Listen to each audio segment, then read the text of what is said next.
కూడా 21వ శ్లోకం నుంచి కూడా 39వ సర్గలో ఉన్నటువంటి శ్లోకాలనే ఇక్కడ మరలా రెండోసారి వస్తున్నది. 39వ సర్గలో ఉన్నటువంటి 38వ శ్లోకం 21వ శ్లోకం దగ్గర నుంచి మరలా రిపీట్ అవుతుంది అనమాట. అంటే మద్విశిష్టాతుల్యాచ సంతి తత్ర మనోకస మత్త ప్రత్యవర కశ్చిత్ నాస్తి సుగ్రీవ సన్నిధౌ. సుగ్రీవుని యొక్క సన్నిధి యందు ఆయన యొక్క పరిపాలనలో నాలాంటి అతి సామాన్యులైనటువంటి వాళ్ళు ఉన్నారు, వాళ్ళలో నేను ఒకరిని, మహా గొప్పవాళ్ళు చాలా మంది ఉన్నారు అని అమ్మవారికి చెప్తున్నాడు.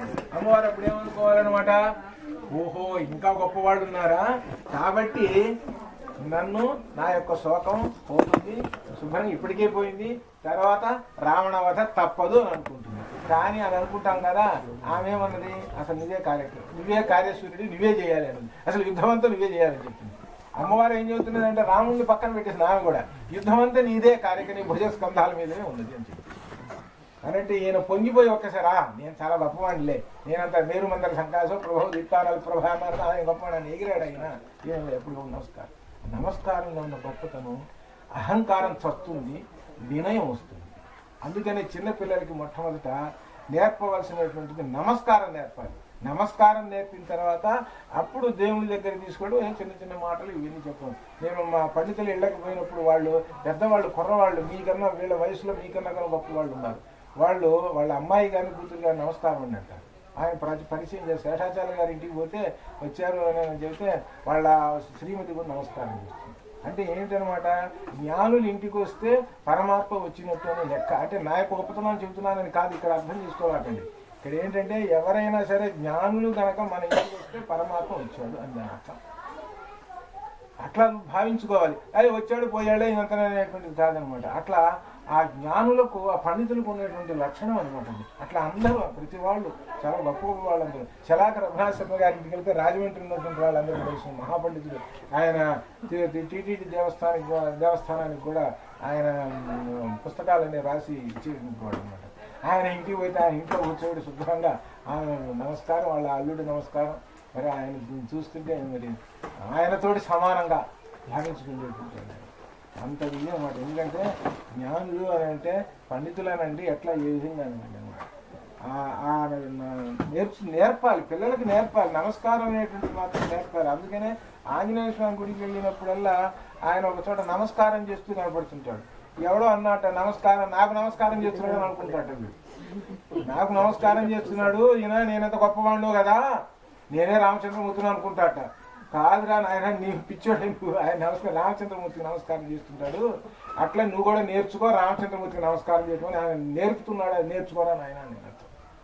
రామచంద్రమూర్తికి అది అంటే భగవంతుడికి నమస్కారం చేయటం నేర్చుకో, పెద్దలకి నమస్కారం చేయటం నేర్చుకో అనేటువంటి విషయములు దీనిలో కూడా చెబుతూ దీనిలో చివరికి వచ్చేస్తున్నాడు. అతి ముఖ్యమైనటువంటి దీనిలో మద్విశిష్ట ఈ విధంగా చెప్పి దీనిలో చివరికి 28వ శ్లోకం చూడండి. నివృత్త వనవాసంచ త్వయా సార్ధమరిందమం అభిషిక్తం అయోధ్యాయ క్షిప్రం ద్రక్ష్యసి రాఘవం. సీతామాత నీవు వెంటనే శీఘ్రంగా రాముడిని దర్శించుతావు, అయోధ్యకు వెళతారు, పట్టాభిషేకం జరుగుతుంది అని చెప్పి చివరి శ్లోకంలో కంక్లూజన్ చూసుకోండి. వాల్మీకి ఏం రాస్తున్నాడు, సుందరకాండ యొక్క కంక్లూజన్ మొత్తం చివరి శ్లోకంలో ఉంటుంది. మొదటి శ్లోకం యొక్క భావము చివరి శ్లోకం యొక్క భావం బాగా అర్థమైతే సుందరకాండ వాడికి అర్థమైనట్టు. ఈ రెండు శ్లోకాలను వదిలేసేయడానికి ఎంత చదువుకుని వాటిల్లోనే ఉంది, ఆ రెండు శ్లోకాల్లోనే. మొదటి శ్లోకంలో తతో రావణనీతాయ సీతాయ చిత్రీకరణ ఏ శపథం తతో అని ఆ విధంగా ప్రారంభించాడు. తతః అనేటువంటి మాటని తత్ శబ్దంతో గాయత్రి మంత్రంతో ప్రారంభించాడు అక్కడ. అలానే గాయత్రి మంత్రంతో సమాప్తం చేస్తున్నాడు. గాయత్రి మంత్రంతో చివరి సుందరకాండలో ఉన్నటువంటి శ్లోకాన్ని పరిసమాప్తం చేస్తున్నాడు. తతో మయా వాగ్భిః అదీన భాషిణ. తతః హే రామచంద్రమూర్తి చెబుతున్నాడు అదీన భాషిణ. అదీనము, దీనం అంటే చాలా తక్కువ అనేటువంటి అనమాట, బాధ కలిగించేది. అదీన అంటే బాధ కలిగించనటువంటి మాటలు చెప్పాలి. అమ్మవారి దగ్గరికి వెళ్ళి అమ్మ నీ అంత శోకం నీకే ఉంది, ఇంకెక్కడన్నా ఉందా, నువ్వు బాగా ఏడుస్తున్నావు అని అంటే దీన భాష అది. ఆమె శోకాన్ని పోగొట్టడానికి తగినటువంటి మాటలు చెప్పాలి. అటువంటి మాటలు చెప్పినటువంటి వాడు అనమాట. అటువంటి మాటల్ని చెప్పి దీనిలో శివాభిరిష్టాభిరభిప్రసాదిత మంగళప్రదములో కొన్ని వాక్కులు హనుమ నోటిలో నుంచి వచ్చినటువంటి మా వాక్కులు ఎటువంటివో తెలుసా? మంగళప్రదమకు వాక్కులు. ఏమేమి వచ్చినాయి మంగళప్రదమకు వాక్కులు? రామ కథాగానం చేశాడు, రామ వర్ణన చేశాడు, అది మంగళప్రదం. ఆ రామ కథకి మరి అలానే రామ కథాగానం రామాయణం చెప్పాడు ఈయన కూడా. ఈయన సగం రామాయణం చెప్తే సగం రామాయణం అమ్మవారు చెప్పేసింది. కాబట్టి అందుకనే సుందరకాండ అనే పారాయణ చేసి కానీ రామాయణం మొదలు పెట్టకూడదు. చాలా మంది తెలియదు రామాయణం నేను పారాయణ చేస్తున్నా చదువుతున్నాను అనేటువంటి వాళ్ళు ఉంటారే, అది పద్ధతిగా. ముందు సుందరకాండ చేయాలి. సుందరకాండ చేసిన తర్వాత వాల్మీకి రామాయణం మొట్టమొదటి సర్క నుంచి బాలకాండ నుంచి ప్రారంభించాలి. ఎందుకంటే దీనిలోనే అమ్మవారు సగం రామాయణం, హనుమ సగం రామాయణం చెప్తాడు. ఆ చెప్పినటువంటి రామాయణం ఆ వాక్కులు ఉన్నాయా, అమ్మవారి నోటి నుంచి వచ్చినటువంటి అమృత వాక్కులు, ఆ వాక్కులు ముందు చదవాలి. అట్లనే హనుమ చెప్పినటువంటి అమృత వాక్కులు. అందుకనే హనుమద్ రామాయణం అని కూడా మీకు ఒక రోజున కూడా మీకు దాని గురించి కూడా మీకు విన్నవించారు, హనుమద్ రామాయణం అంటే ఏంటో. అందువలన ఈయన శివాభిరిష్టాభిరభిప్రసాదిత మంగళకరమైనటువంటి వాక్కులతో అమ్మవారి యొక్క శోకాన్ని పోగొట్టి జగామ శాంతి మమ మైథిల నా యొక్క వాగ్భి వాక్కుల చేత అమ్మవారి యొక్క శోకాన్ని పోగొట్టిదిని. అలానే నీవు కూడా ఆమె ఎలా ఉందో తవాతి శోకేన తథాపి పీడిత, నీవు ఏ విధంగా దుఃఖిస్తున్నావో ఆమె కూడా దుఃఖిస్తూ ఉన్నదండి అని చెప్పాడు. నీవు ఈ శోకము మాత్రం నీకు ఎట్లా ఉందో అమ్మవారికి కూడా శోకం ఉంది, అట్లనే ఉన్నది. ఆ శోకాన్ని అక్కడ ఆమెకు పోగొట్టాను, ఇక్కడ నీ శోకాన్ని ఈ విధంగా పోగొట్టాను. అమ్మవారికి రామముద్రకి ఇచ్చి పోగొట్టాను, నీకేమో చూడమని ఇచ్చి పోగొట్టాను అని చెప్పగానే ఇక తర్వాత కార్యక్రమం సిద్ధం కావాలి. శోకంతో ఉంటే యుద్ధానికి ఏం పోతాడు? శోకం పోతేనే కదా యుద్ధానికి పోవాల్సినటువంటిది. అందుకనే హనుమ యొక్క కార్యం చూసుకొని ఎంతటి గొప్ప కార్యం చేశాడు. ఇవన్నీ చేసిన తర్వాత రామచంద్రమూర్తి అన్నాడట, అయ్యా హనుమ, నువ్వు చేసినటువంటి ఈ కార్యమునకు ఇంత గొప్ప అసలు ఏమో చెప్పలేము, ఎంత చేశాడో చెప్పలేము. అందుకనే కర్మణ్యేవాధికారస్తే మా ఫలేషు కదాచన మా కర్మఫల హేతుర్భో మాతే సంగోస్త్వ కర్మణి. కర్మ ఫలాల్ని ఆశించి చేయలేదు అనేటువంటి భావం అన్నమాట. ఇందులో పరమాత్మ చెప్పేటువంటిది అనమాట. నీకు ఏమి ఇవ్వటానికి ఏమి వెళ్ళలేదు అనమాట. కాబట్టి పరమాత్మ ఏం చేస్తాడంటే ఎవరైతే నిష్కామ కర్మ నిష్క్రియ, భగవద్గీత అర్థం చేసుకుంటే కానీ ఇక్కడ అర్థం కాదు. నిష్క్రియ నైష్కర్మ్యము అనే పదం కూడా వచ్చింది. నైష్కర్మ్యము, ఎవరైతే నైష్కర్మ్యం చేసుకుంటారో వాళ్ళకి పరమాత్మ దర్శనము సులభము అనే మాటను కూడా ఇందులో మనం చెప్పుకోబోతున్నాము. దానికి ఏం చెప్పాడు అనమాట, ఆ శ్రీరామచంద్రమూర్తి నీకేమి ఇవ్వనయ్యా, నా పరిష్వంగము మాత్రమే ఇవ్వగలను అన్నాడు. ఆలింగనం చేసుకున్నాడు హనుమని. ఆలింగనం చేసుకున్నటువంటిది రామావతారంలో ఒక్క హనుమనే. ఆత్మ పరమాత్మల యొక్క ఆలింగనం అనమాట, అదేనమాట. ఆలింగనం చేసుకున్నాడు. ఆలింగనం చేసుకుంటే అక్కడ ఉన్నటువంటి వానరులందరూ చాలా సంతోషించారు. ఆ తర్వాత ఇక కార్యక్రమం ప్రారంభమవుతుంది. దీనిలో సుందరకాండలో చివరి శ్లోకం చెప్పుకున్నాము. చివరి శ్లోకానికి ప్రధానంగా మనం భగవద్గీతలోకి వెళ్ళాలన్నమాట. మీకు చెప్పానమాట, ఇంకా కాలేదమ్మా, పట్టాభిషేకం కావాలి. పట్టాభిషేకం అసలు కార్యక్రమం. పట్టాభిషేకం కాకపోతే ఆంజనేయ స్వామి ఆయన తన వాలం ఒక్కసారి జరిపిస్తాడు, ఆయన అందుకనమాట, ఆయన జరిపిస్తాడు. అందుకే వస్తున్నాం. భగవద్గీతలో తదిత్యనభిసంధాయ ఫలం యజ్ఞ తప క్రియ దాన క్రియాస్త వివిధ క్రియంతే మోక్షకాంతుడికి 17వ సర్గలో ఉంది అన్నమాట, 17వ అధ్యాయంలో. దీనిలో ఏమిటంటే విశేషమైనటువంటిది, ఈ సుందరకాండని పారాయణ చేసేటువంటి వాళ్ళు అనమాట. జాగ్రత్తగా గుర్తుపెట్టుకోవాలి. చాలామంది నేను కోరికలతోటి చేస్తున్నాను అని అనుకుంటాను, అట్లా పెట్టుకోకూడదు. భక్తితోటి హనుమని సేవిస్తున్నాను అని చెప్పుకోవాలన్నమాట. అట్లా ఆ భావంతో చేయాలి. దానికి ఏం చెప్తున్నాడంటే దీనిలో మోక్షకాంక్షిభి, మోక్షమును కోరేటువంటి వాళ్ళుట ఫలం, ఆ ఫలాన్ని అనభిసంధాయ అంటే కోరకుండా, ఫలమును కోరకుండానే వీళ్ళు వివిధా అనేకమైనటువంటి యజ్ఞ తపాహ క్రియా, యజ్ఞక్రియలు తపోక్రియలు చ మరియు దాన క్రియా, దానముల క్రియలు ఇవన్నీ చేస్తుంటారు. అలా చేయటమే ధర్మము అని భగవద్గీతలో చెప్పారు. అందువల్ల మనం చేసినటువంటిది కిరణ్ కుమారి అంటే మన కామేశ్వర మరియు కిరణ్ కుమారి వీళ్ళు 7 రోజులు చేసినటువంటి 7 రోజులు కిరణ్మయి మరియు కామేశ వీరిద్దరు దంపతులు చేసినటువంటి సుందరకాండ సప్తాహం సందర్భంగా వాళ్ళకి రామ కృష్ణ అభేదమైన రూపమైనటువంటి పరమాత్మ వాళ్ళకి అశేషమైనటువంటి ఫలాన్ని వాళ్ళకి ప్రసాదించును. ఇందులో సత్యము ధ్రువము నాత్ర సంశయ. కాబట్టి ఇంకా ఆంజనేయ స్వామి వారు ఎదురు చూస్తుంటారు, పట్టాభిషేకం ఆయన చూసిపోవాలి. పట్టాభిషేకం చూసి అప్పుడు ఆయన గంధమాదన పర్వతాలకు వెళ్తాడు. రాముని యొక్క పట్టాభిషేకం చూసి, ఆ రాముని యొక్క పట్టాభిషేకం ఏమిటో మీకు ఒకసారి విన్నవించుతాను. దీనిలో రామ పట్టాభిషేకానికి అందరూ వచ్చేసేసారు. ఎవరు వచ్చారనమాట? ఋషులందరూ వచ్చారు. ఋషులు వచ్చారు, ఆకాశంలో దేవతలు ఉన్నారు, వాళ్ళు చూస్తున్నారు అనమాట. వచ్చినటువంటి వాళ్ళు వీళ్ళు నదీ జలాలు తీసుకొని వచ్చారు. అభిషేకం అంటే షేకము అంటే మరి నీళ్లు నెత్తి మీద పోయటం అనమాట, స్నానం అనమాట అభిషేకం అంటే. వాళ్ళందరూ తీసుకొని వచ్చారు. అట్లానే రామచంద్రమూర్తి కూడా ఆ వచ్చినటువంటి వాళ్ళందరికీ బహుమానాలు ఇచ్చాడు. వచ్చిన వాళ్ళందరూ బహుమానాలు ఇచ్చారు. ఆంజనేయ స్వామికి ఇవ్వలేదు. ఇక్కడ పట్టుకోవాలి దీని విశేషం. ఆయన ముందే చెప్పాడు అనమాట, నేనేమి ఇస్తానే మొట్టమొదటిలోనే అందరికీ ఎవరికి అందనటువంటి ఆలింగనం ఇచ్చాడు. పరమాత్మ ఆలింగనం ఇచ్చాడు. అది గొప్పది. వీళ్ళందరికీ ఇచ్చేది ఏమిటనమాట? ఆభరణాలు. ఇదిగో నీకు ఆభరణం, నీకు వస్త్రము, ఇవన్నీ అనమాట. ఏదో అవి ఏమిటి శాశ్వతమైనటువంటి అట్లనే. ఆ విషయం దీనిలో ఒకసారి మనం ఈ అరగంట అయిపోతుంది అనమాట. దీనిలో 1వ శ్లోకం చూసుకోండి, మీ దాంట్లో పుస్తకాల్లో కూడా ఉన్నదనుకుంటా. తతస్స ప్రయతో వృద్ధో వశిష్ఠో బ్రాహ్మణై సహ రామం రత్నమయే పీఠే సహసీతం నివేశేత్. అలా తర్వాత తతహతోటే ప్రారంభమైంది ఈ పట్టాభిషేకం కూడా. వశిష్ఠుడు బ్రాహ్మణుడు, వీళ్ళకి బ్రాహ్మణుడు ఎవరంటే సూర్యవంశానికి వశిష్ఠుడు. బ్రాహ్మణుడు అంటే ఇక్కడ అర్థం పురోహితుడు అని అర్థం. వశిష్ఠుడు ఎక్కడ హరిశ్చంద్రుడి దగ్గర నుంచి కూడా వీళ్ళకి పురోహితుడు వశిష్ఠుడే. ఈ వశిష్ఠుడు మరి హరిశ్చంద్రుడి శిరస్సు మీద కిరీటం ఉంచాడు. ఆ తర్వాత 40-50 మంది రాజులు వచ్చారు, వాళ్ళ శిరస్సు మీద కూడా కిరీటం ఉంచినటువంటి వాడు అనమాట వశిష్ఠ మహర్షి. అందువల్ల వశిష్ఠ మహర్షి ముందు మొట్టమొదటి వస్తాడనమాట. ఆయన వశిష్ఠో వామదేవశ్చ జాబాలిత కాశ్యప.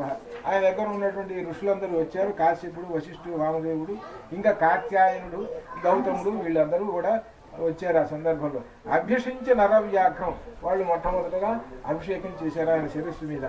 ప్రసన్నేన సుగంధిన, ఎటువంటి నీళ్ళు అనమాట?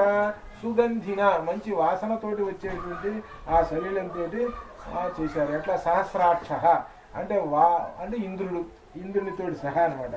తర్వాత ఋత్విగ్భి బ్రాహ్మణై పూర్వం. ఋత్విగ్భి అంటే ఋత్విక్కులు ఉన్నారు చాలా మంది బ్రాహ్మణులు. వాళ్ళందరూ కూడా అమ్మవారికి కూడా కన్యాభి మంత్రిభి సదా, వీళ్ళందరూ కూడా అభిషేకం చేశారు. యోధయిస్తే నాభిషించ అంటే కన్యాభిహి అని అంటే ఇక్కడ అప్సరసలు ఇక్కడ అర్థం. ఋత్విగ్ధికి బ్రాహ్మణైకి పూర్వం కన్యాభి మంత్రిభి తథా, వాళ్ళ అప్సరసలు కూడా దేవతాస్తులు కూడా అని అర్థము.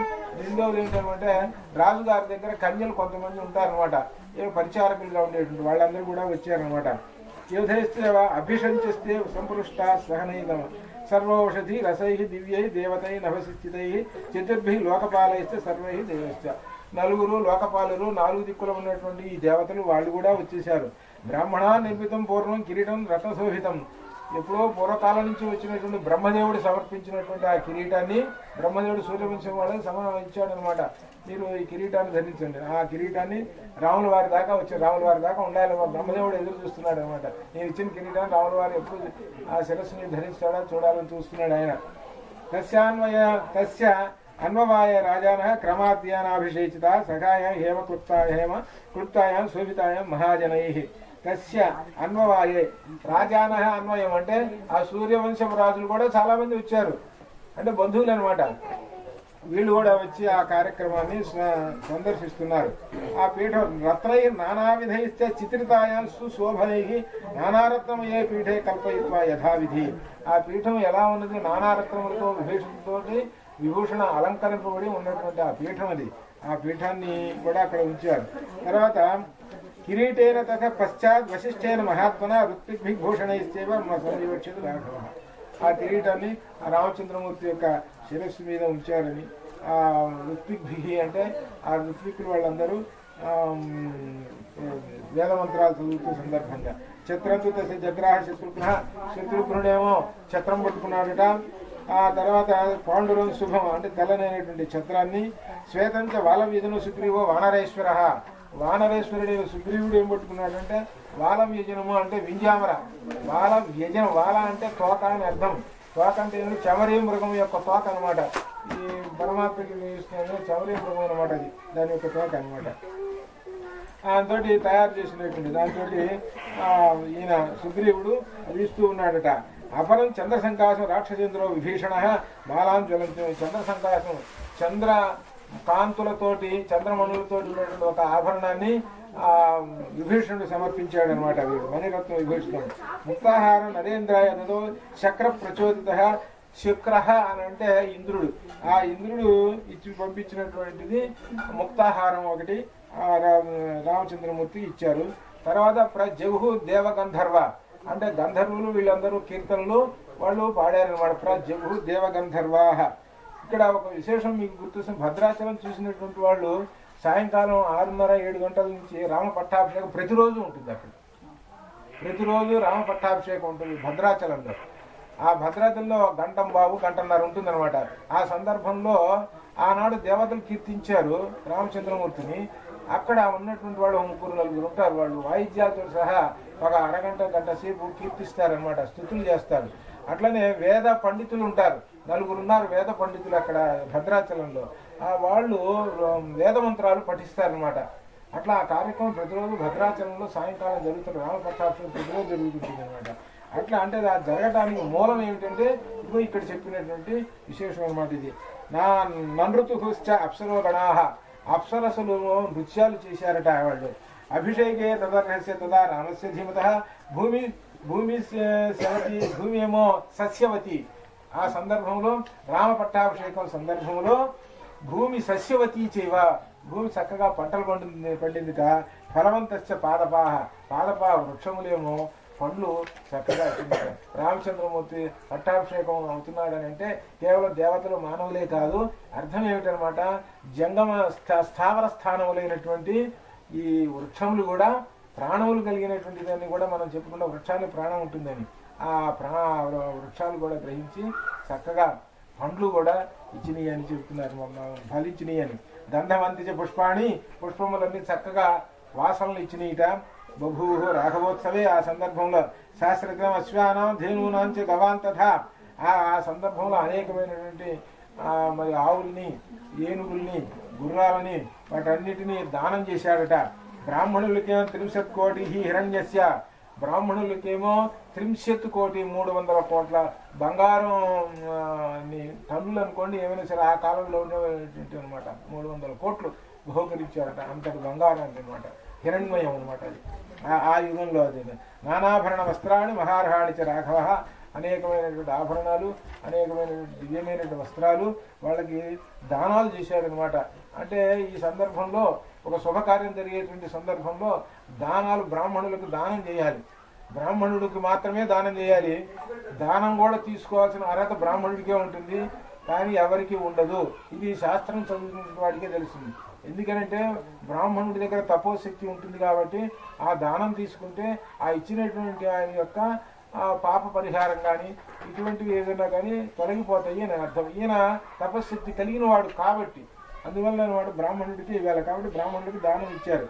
సుగ్రీవాయ సృజన్ దివ్యాం ప్రయచ్చస్ మనుజర్షభ వైడూర్యమణి చిత్రేచ వజ్రరత్న విభూషితే. సుగ్రీవాయ సృజన్ దివ్యాం, సుగ్రీవునికేమో స్రజాం, స్రక్ అంటే పువ్వు అనమాట.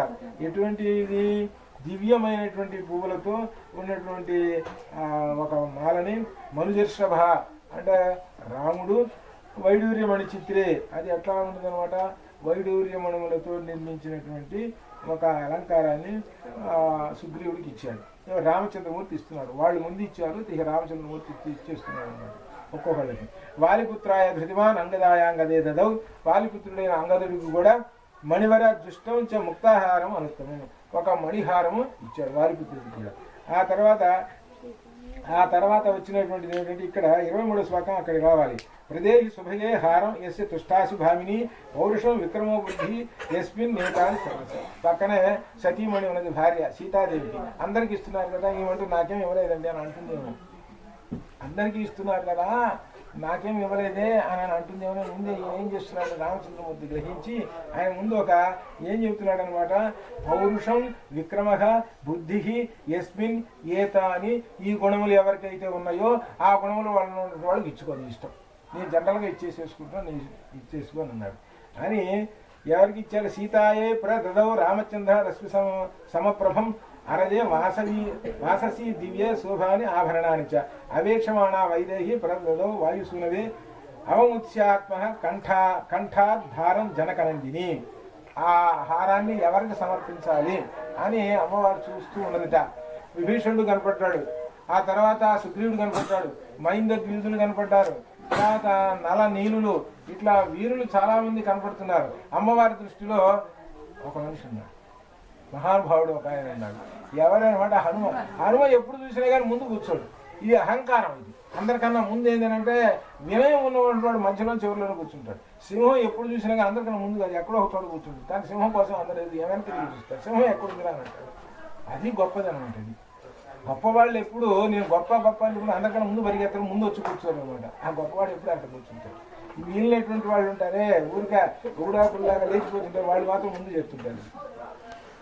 అట్లనే పరాక్రమవంతుడు మహాపరాక్రమవంతుడు గొప్పవాడు అసలు ఆయన అక్కడ కూర్చోడు. కానీ ఆయన అంతా చూస్తున్నాడు, ఏం దొరుకుతున్నదా అని అంతా కనపడుతూ ఉన్నాడు అనమాట. ఆయన అప్పుడు ఆయన కోసం ఈయన చూస్తుంది, అమ్మవారు చూస్తుంది.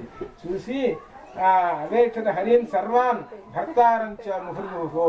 హరీన్ సర్వాన్ హరీన్ అంటే సర్వ వానరులను, అందరి వానరులను చూస్తూ ముహుర్ముహు మాటిమాటికి చూస్తూ అమ్మవారు చూస్తూ దదౌ సా వాయుపుత్రాయ 24వ శ్లోకం. దదౌ సౌ వాయుపుత్రాయ తం హారం అసితేక్షణ హనుమాంస్తేన హారేణ శుశుభే వానరర్షభ. ఆ హారం ఇచ్చేటప్పటికి హారం తీసుకొని ఆయన అన్న సభలో మహాప్రకాశవంతముగా ఉన్నాడు. అమ్మవారు ప్రసాదించినటువంటి ఆ హారాన్ని తీసుకొని చాలా ప్రకాశమానంగా ఉన్నాడు అని ఇందులో చెబుతున్నారు. అట్లే చంద్రాంశు చేయగా గౌరేణ శ్వేతాభ్రేణ యథాచల తతో ద్వివిధ మైందాభ్యాం నీలాయతి పరంతప.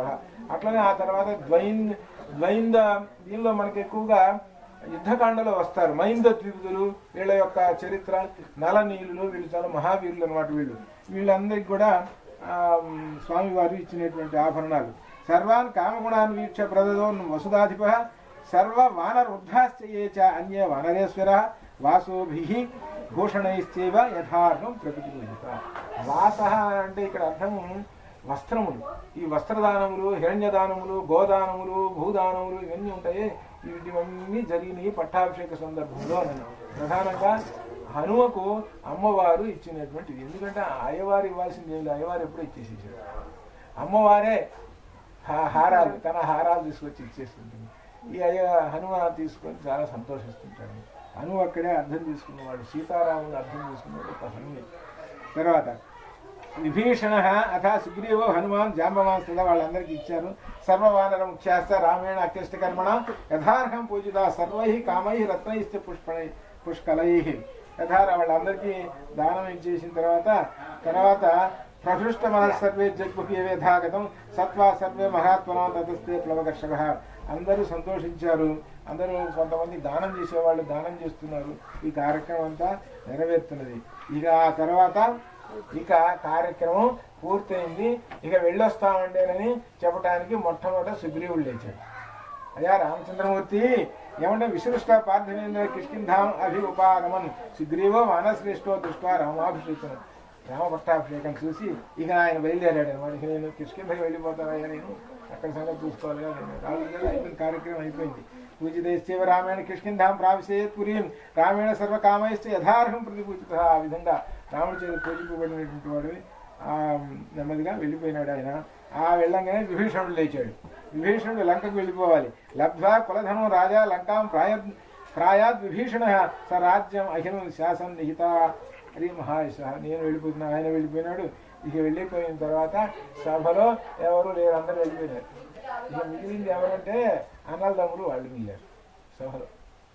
మిగిలిన తర్వాత ఈయన లక్ష్మణుడితో ఏమంటున్నాడో చూడండి. రామచంద్రమూర్తి ఏమంటున్నాడంటే, రాఘవ పరమోదార, చాలా సంతోషించి శశిశాస పరయాముద ఉవాచ లక్ష్మణో రామో ధర్మజ్ఞం ధర్మవత్సల.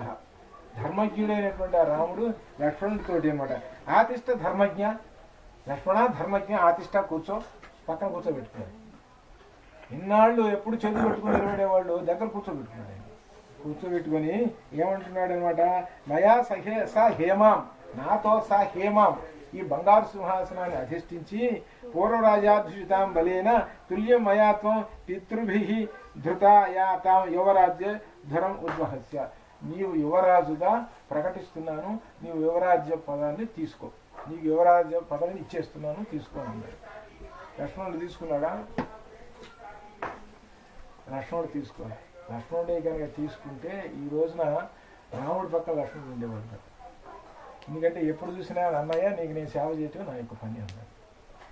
నీకు సేవ చేయటం. లక్ష్మణుడు ఎవరు? ఆదిశేషుడు. ఆదిశేషుడు పడుకుంటే పైన అయ్యవారు పోతుంది, ఎప్పుడు సేవ చేస్తుంటాడు అనమాట. ఆదిశేషుడు ఎప్పుడు అయ్యవారికి సేవ చేస్తుంటాడు. ఆదిశేషుడు యొక్క రూపంలో లక్ష్మణస్వామి అనమాట. అందువల్ల ఈయన ఏమంటున్నాడంటే, సర్వాత్మన పర్యననీయానో యదా సా సౌమిత్రే ఉపైతి యోగం. నేను తీసుకున్నాను నిజమాను వచ్చి యువరాజ్యే, నేను అంగీకరించలేదు. మరి అంగీకరించకపోతే యువరాజుగా ఎవరు అంటే, తతోభి అభ్యసించ భరతం మహాత్మా, మహాత్ముడైనటువంటి భరతుడిని అభిషేకించను. యువరాజు భరతుడైనాడు అనమాట. ఈయన మాత్రం సేవకుడిగా అట్లనే అన్నారు. ఆ తర్వాత 36వ శ్లోకంలో చాలా అశ్వమేధ యాగాలు చేశాడు మన పరమాత్మ రామచంద్రమూర్తి. 10,000 సంవత్సరాలు పరిపాలించాడు అని ఈ విధంగా చెబుతూ దీనిలో ఇటువంటి చేసి ఆయన కాలంలో, రామరాజ్య కాలంలో 41 చూడండి. ముఖ్యంగా రామరాజ్యం అంటే అర్థమవుతుంది. రాఘవశ్చాపి ధర్మాత్మ ప్రాప్య రాజ్యం అనుత్తమం ఈజే బహువిధై యజ్ఞై సుహృతి జ్ఞాతి బాంధవ. అంటే అందరితోటి కలిసి యజ్ఞాలు చేశాడని, బహువిధై యజ్ఞై అనేటువంటివి అని కూడా చెబుతూ ముఖ్యంగా 40వ శ్లోకంలో స పర్యదేవన్ విధవ ఒకటి రామరాజ్యంలో ప్రధానంగా గుర్తుపెట్టుకోండి. విధవ నాస్తి అంటే అర్థమై ఉండొచ్చు. స పర్యదేవన్ విధవ నచ ఒకటి. 2 వ్యాళకృతం భయం నాస్తి, 2 అర్థమై ఉంటుంది కదా. 1 విధవలు లేరు, 2 సర్పములు భయం లేదు, 2 తర్వాత నా వ్యాధిజం భయం, ఇది అసలు ప్రధానమైనటువంటి. వ్యాధులు ప్రజలకు లేవు. రామరాజ్యంలో గొప్ప విశేషం అన్నమాట ఇది. ఇట్లా ఉన్నటువంటిది. ఇంకా నిర్దస్యు భవల్లోకే నాను భవలేకేన నా అర్ధ కంచిద్ అస్పృశేత్ నచస్మత్ వృద్ధ బాలానో ప్రేత కార్యాన్ని కుర్వతే నా కార్యతే. ప్రేత కార్యాన్ని ఎవరు చేయట్లేదు. అంటే అర్థం ఏంటంటే, తండ్రి ఉండగానే కొడుకు పోవటం, తండ్రి ఉండగానే కొడుకు పోతాడు. అసలే తండ్రి మీద కొడుకు పోవాలి. అప్పుడు ప్రేత కార్యం ఏం చేయాలని తండ్రి చేయాల్సి వస్తుంది. ప్రేత కార్యం ఇట్లా ఇటువంటివి ఆపోజిట్ వ్యతిరేకమైనటువంటివి ఉంటాయి చూసావు. ఇటువంటి కార్యములు ఏమీ జరగటం లేదు.